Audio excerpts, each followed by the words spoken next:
When my mom passed away, my father inherited our house and $33 million. Then he threw me out saying, "Go find somewhere else to die. Your mother isn't here to protect you anymore." Can you believe a father would count down the days until his wife died, just so he could throw his own daughter out on the street? 3 days after my mother's funeral, he stood in her favorite room, holding her will like a winning lottery ticket. $33 million. The family home, complete control, everything he'd been waiting for. He looked at me with eyes I'd never seen before, cold and calculating, and said the words he'd clearly rehearsed. "Pack your things. Your mother can't protect you anymore." What he didn't know was that Mom had been watching him too. For 2 years, she documented every cruelty, every stolen credit, every betrayal. While he counted days until her death, she was building something extraordinary. A legal trap that would destroy him at the exact moment he thought he'd won everything. Hello everyone. I'm Olivia Henderson, 32 years old. And today I'm sharing how 8 years of humiliation ended with my father losing his empire in front of 300 witnesses. All because he couldn't hide his true nature for just 30 more days. For 8 years, I'd been the ghost architect of Henderson Development Corporation. My father, Richard, was the CEO, the face on magazine covers, the man who accepted awards for innovative design vision. I was the permanent intern with an MIT degree, drawing blueprints at 3 o'clock in the morning while he took credit at 9 a.m. board meetings. Family businesses need to teach patience before leadership. My mother, Eleanor, would intervene gently. Richard, she designed the entire Metro Plaza complex. Perhaps some recognition. Recognition is earned through years of proving yourself. He'd cut her off. Not handed out like participation trophies. The Metro Plaza project had won 3 architectural awards. My name appeared nowhere on the submissions. The email he'd sent me that week still burns in my memory. "Don't sign the drawings. You're not at that level yet. This is for your own professional development." My salary? $45,000 a year, while the industry average for someone with my experience was $120,000. But I stayed for my mother, for the family peace she desperately tried to maintain. Then came March 2024. The oncologist's words were clinical, precise. Stage 4 pancreatic cancer. 3 to 6 months. Mom started meeting with someone named Michael Torres every Tuesday.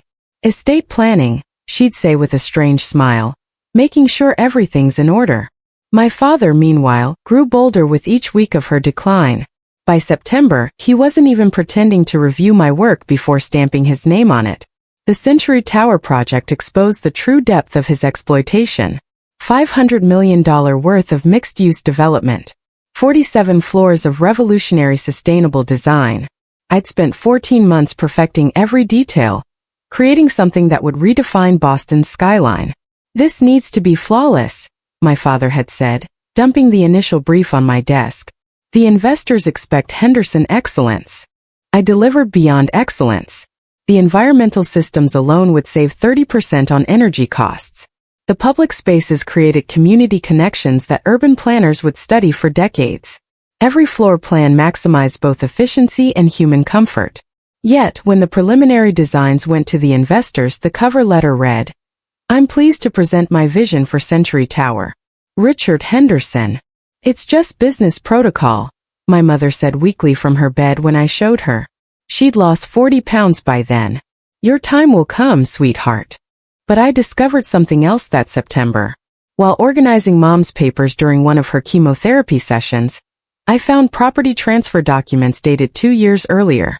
My father had systematically moved all joint assets into his name alone. The house, the investment properties, even Mom's inheritance from her parents. "It's for tax purposes," he'd explained when Mom questioned it through her morphine haze. "Trust me, Eleanor. I'm protecting our family's future." Our family, as if I was ever truly included in his definition of family. The night before Mom died, she grabbed my hand with surprising strength. "The foundation," she whispered. "Remember the foundation, Olivia?" I thought she was delirious. The morphine had been increased twice that day. I had no idea she was giving me the key to everything. October 15, 2024, 3:47 a.m. My mother drew her last breath while my father was sleeping in the guest room, claiming her medical equipment disturbed his rest. I'd held her hand through the night, whispering memories of better times. She'd been unconscious for hours, but I needed to believe she could hear me. The hospice nurse marked the time, offered condolences, and quietly began the necessary calls. My father appeared at 6 a.m., showered and dressed in his expensive suit. "How long?" was all he asked. "3 hours ago." He nodded once, pulled out his phone and called his lawyer. Not the funeral home, not family, his lawyer. "James Richard Henderson. Eleanor passed this morning. I need the will reading scheduled immediately. Yes, today if possible." The will reading happened that afternoon in our living room, the same room where Mom had hosted 30 years of holiday dinners. James Whitman, my father's golf buddy and personal attorney, read the simple document with practiced efficiency. "To my beloved husband, Richard Henderson, I leave the entirety of my estate, including all properties, investments, and liquid assets, totaling approximately $33 million. My father's smile was subtle but unmistakable, the kind of smile he wore after closing a particularly ruthless business deal. "There's nothing mentioned for Olivia?" I asked, my voice barely a whisper. Whitman glanced at my father before answering. "The will is quite clear. Everything goes to your father." My father leaned back in Mom's favorite chair, the leather creaking under his weight. "Your mother trusted me to take care of things. Don't worry, Olivia. You'll be fine." The way he said fine made my skin crawl. Without my mother's protection, my position at Henderson Development became immediately precarious. I had no employment contract. My father had always insisted family doesn't need paperwork. My entire professional identity existed only within his company.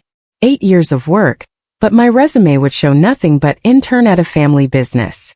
I lived in the family home, the same room I'd had since childhood. My father owned it now completely. Every piece of furniture, every photo on the wall, even the desk where I designed Century Tower, all his. The morning after the will reading, I found my office key card deactivated. Security called my father for approval before letting me in. "Just a system glitch," he said loudly enough for the entire floor to hear. "You know how technology is. Olivia is still learning our protocols. Still learning." 8 years and $40 million worth of successful projects later. But Century Tower was my leverage. The project was set to break ground in 3 months. The investors had approved the designs, my designs, and any major changes would trigger contract penalties of $50 million. The presentation to secure final funding was scheduled for October 25th at the Ritz-Carlton. 300 attendees. Investors, city officials, international partners. If I walked away now, if I let him present my work as his own to that audience, I'd never recover professionally. He'd destroy my reputation with a few well-placed words about the intern who couldn't handle the pressure. That evening, an email arrived from Torres and Associates. "Urgent matter regarding your mother's estate. Please contact immediately." I almost deleted it. What could be urgent about an estate that had already been distributed? My father was in his study on a conference call about Century Tower. "My vision," I heard him say. "My masterpiece." October 18th. My mother had been beloved in Boston's charity circles. Her kindness touching countless lives. The flowers alone filled 3 rooms, roses, lilies, and her favorite purple orchids. My father delivered the eulogy with practiced perfection. "Eleanor was the ideal partner," he said, his voice carrying just the right amount of grief. "She understood that a successful man needs a supportive wife. She never complained, never demanded, always trusted my judgment in all things." He was rewriting history in real time. Mom had been a force, quiet but powerful. The one who'd actually built the company's reputation through her connections and grace. After the service, as guests gathered in the reception hall, my father clinked his glass for attention. "I want to thank you all for coming," he began. "Eleanor's passing leaves a void, but I want to assure our friends and partners that Henderson Development will continue strong. In fact, I'll be making some necessary changes to ensure our continued excellence." He looked directly at me. "Olivia will be transitioning out of the company within 72 hours. It's time she found her own path away from her father's shadow. Eleanor always protected her, perhaps too much. But now," he paused, letting the weight of his words settle, "she needs to learn to stand on her own feet. The house, of course, will be transitioned as well. A fresh start is best for everyone. Gasps rippled through the crowd. Mrs. Blackwood, Mom's best friend, grabbed my arm. Even the mayor looked uncomfortable. Find somewhere else to die, my father said quietly as he passed me, his voice covered by the shocked murmurs. Your mother isn't here to protect you anymore. My Uncle Harold, Mom's younger brother, slipped me a business card. Call this number, he whispered. Tonight. Michael Torres, estate attorney. Can you believe it? A father saying those words at his wife's funeral, in front of everyone who loved her. If you've ever faced betrayal from family, you know how this feels. That evening, I found my father in his study, already on his third scotch. The funeral guests were gone, the house eerily quiet without Mom's presence. You have 48 hours now, he said without looking up from his laptop. I'm being generous. I designed Century Tower. Every single detail. Prove it. The files are all time-stamped. The security footage shows the files on company servers. The footage from company cameras. He finally looked at me, his eyes cold. Everything created on company time with company resources belongs to the company, and I am the company. Mom would be disgusted. Your mother was weak. She coddled you. Made you believe you were something special. You're not. You're a mediocre architect who got lucky being born into the right family. Lucky? I've worked 14-hour days for 8 years. $45,000 a year. While you bill clients $200 an hour for my work. Then you should thank me for the education. The Century Tower presentation is next week. You need me. He laughed. Actually laughed. I've already hired Brennan Associates to review the plans. They'll make any necessary adjustments. Your amateur work needs professional polish anyway. Amateur. The Metro Plaza won 3 awards. My awards, my designs, my signature on every document. He stood towering over me. You have nothing. You are nothing without the Henderson name. And after Monday you won't even have that. I turned to leave. 8 a.m. Monday, he called after me. Be gone or I'll have security escort you out. October 19th, 7 a.m. Torres and Associates occupied the entire 25th floor of the Credential Tower. Michael Torres himself met me in the marble lobby, his expression grave but kind.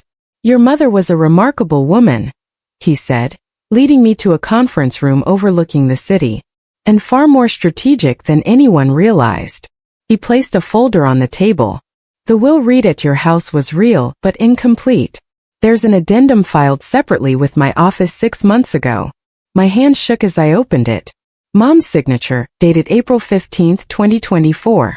The document was 12 pages of dense legal text, but Torres highlighted the key section. If Richard Henderson commits any act of cruelty, abandonment, or denial of inheritance rights toward Olivia Henderson within 30 days of Eleanor Henderson's passing, all assets shall immediately transfer to the Eleanor Henderson Foundation, with Olivia Henderson as permanent chairwoman. Mom knew. She knew everything. The stolen credit, the financial exploitation, your father's affairs. Yes, plural. She documented it all. Torres pulled out a tablet. She also recorded this. Mom's face appeared on screen. Thin but determined. Dated June 2024. If you're watching this, Olivia, it means your father has shown his true nature. The foundation has existed since 2022. I've been transferring assets to it slowly, legally. Your father's signature is on every document.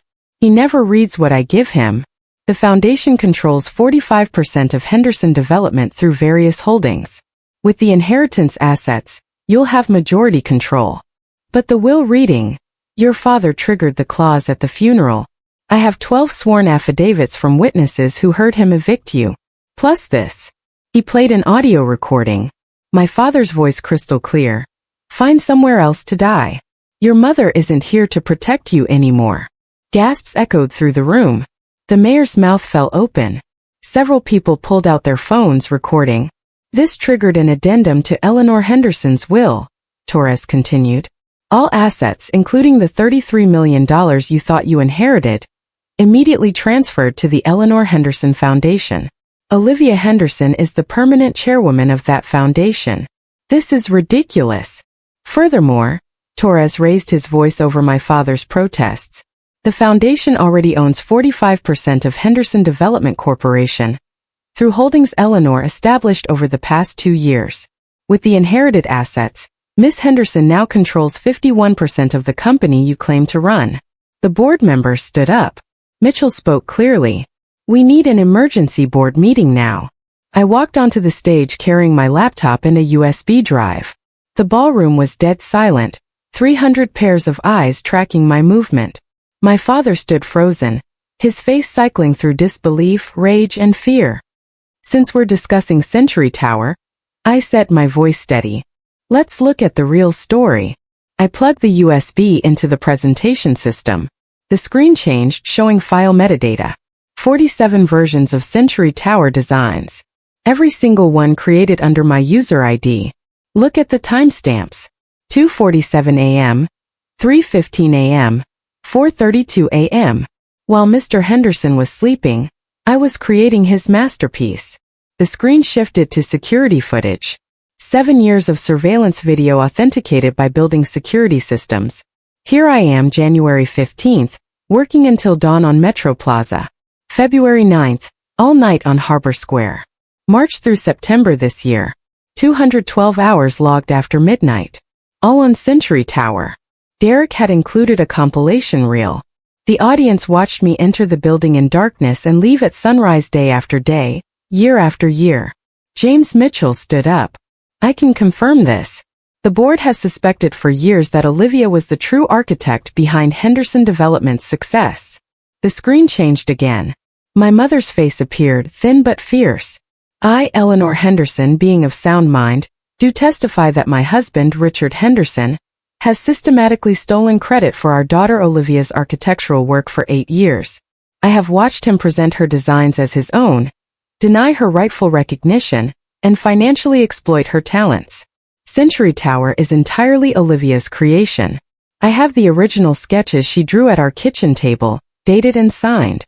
Richard has never drawn a single line of it. The room erupted. Journalists typed frantically. Investors pulled out phones, making urgent calls. Every design you've seen today, I said, looking at the audience, not my father. Every innovation you've admired, I created them. The evidence is irrefutable. The truth is finally public. My father's mouth moved, but no sound came out. Torres returned to the microphone, his voice cutting through the chaos. As of this moment, the Eleanor Henderson Foundation legally owns all disputed assets, the $33 million, the properties, and most significantly, 51% of Henderson Development Corporation. He turned to my father. Mr. Henderson, you no longer have controlling interest in the company you've been running. 3 investors in the front row stood up immediately. We are withdrawing our memorandums of understanding, one announced. We invested in Century Tower based on fraudulent representations. Our $200 million commitment is void. Another added, my father finally found his voice. This is entrapment. It's a setup. It's justice, Mitchell said, stepping onto the stage. As chairman of the board, I'm calling an emergency meeting right now. All board members present. 11 hands raised in the audience. Motion to vote. No confidence in CEO Richard Henderson. Seconded, called another board member. All in favor. 11 hands shot up. Only my father's remained down. Motion carries. Richard Henderson, you are terminated as CEO of Henderson Development Corporation. Effective immediately. Security guards appeared at the stage edges, not to remove me this time, but to escort my father if necessary. The board nominates Olivia Henderson as interim CEO, Mitchell continued. I stepped forward. I appreciate the nomination, but I decline. I'll serve as Chief Design Officer, the role I've actually been filling for 8 years. The board can search for a CEO who leads with integrity. The audience erupted in applause. My father stood alone on the stage, his empire crumbling in real time. You can't do this, he whispered. It's already done, Torres replied. Your wife made sure of that. The board's decision was swift and surgical. Mitchell maintained order as my father's world collapsed in real time. We also need to address the false representation to investors, Mitchell announced. Mr. Henderson, you've exposed this company to massive liability, by claiming credit for designs you didn't create. My father grabbed the microphone one last time. This is my company. I built it from nothing. With your wife's money and your daughter's talent, Mitchell countered. Security, please escort Mr. Henderson from the stage. 2 guards approached. My father backed away, his face purple with rage. You ungrateful, he pointed at me. After everything I've done for you. You mean everything you've stolen from me. I kept my voice level professional. 8 years of my work, $45,000 a year, while you bill my designs at $200 an hour. That ends today. The mayor stood up, clearly distancing himself. I think I've seen enough. The city will be reviewing all Henderson development contracts for potential fraud. A Boston Globe reporter raised her hand. Miss Henderson, will you continue with Century Tower? Absolutely. But with full transparency about who designed it. The contracts will be amended to reflect the truth. What about your father's role? I looked at him, still standing between the security guards. The board will determine if there's any position suitable for his actual skills. I suggest advisory consultant, Mitchell said. Limited authority, reporting to the chief design officer. If he accepts. My father's humiliation was complete. From CEO to consultant, reporting to the daughter he'd exploited. Never, he spat. Then you have no role at all, Mitchell replied simply. Your choice.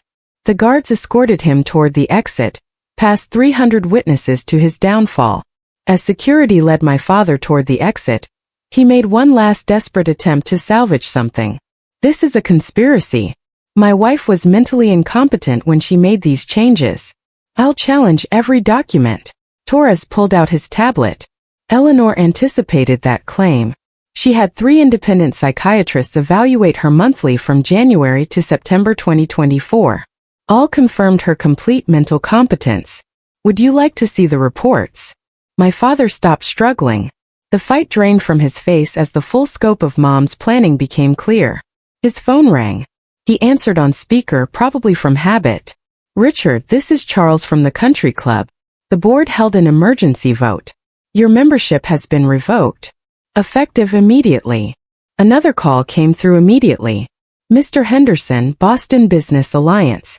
Your keynote at next month's summit has been canceled.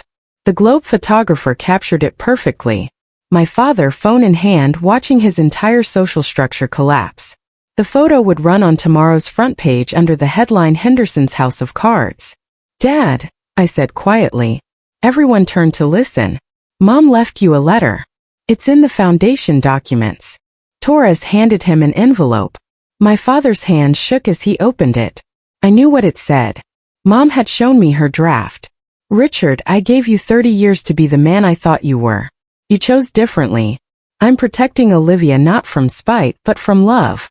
The foundation will support you with a reasonable salary if you work honestly. Your choice as always. He crumpled the letter. I don't need charity from my dead wife or ungrateful daughter.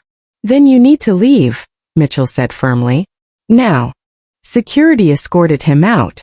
300 people watched in silence as Richard Henderson left his own event in disgrace. Within an hour, the story exploded across every platform. The Globe's website crashed from traffic. Breaking. Henderson CEO exposed in elaborate fraud. Daughter reveals 8 years of stolen designs. By October 26th, it was trending #1 in Boston. #Century Tower Truth had 2.3 million views. The security footage compilation Derek had provided went viral. A time-lapse of me working through thousands of nights while my father took credit for every sunrise. CNN Business picked it up by noon. The architecture of deception. How one woman exposed corporate fraud from within. Forbes ran a profile. Olivia Henderson, the real genius behind Boston's skyline. My phone exploded with messages. 15 architecture firms offered me partnerships. MIT called wanting me to speak at their Women in Architecture Symposium. The American Institute of Architects fast-tracked my fellowship application. But the most meaningful responses came from other women in the industry. Thank you for being brave enough to speak up. Your story gave me courage to document my own situation. My boss has been stealing my designs for 3 years. I'm meeting with a lawyer tomorrow.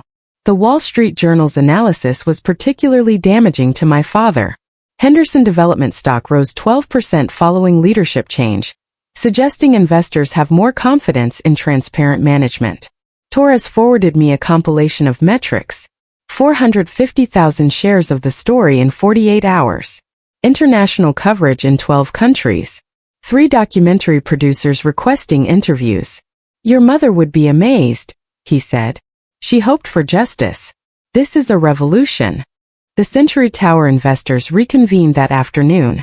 All 8 major firms reinstated their commitments, but with one condition. I had to be the lead architect on record. Finally, one said, we know we're investing in the real talent. The transformation at Henderson Development was immediate and thorough. Mitchell led the board through a complete restructuring over the next week. First order of business.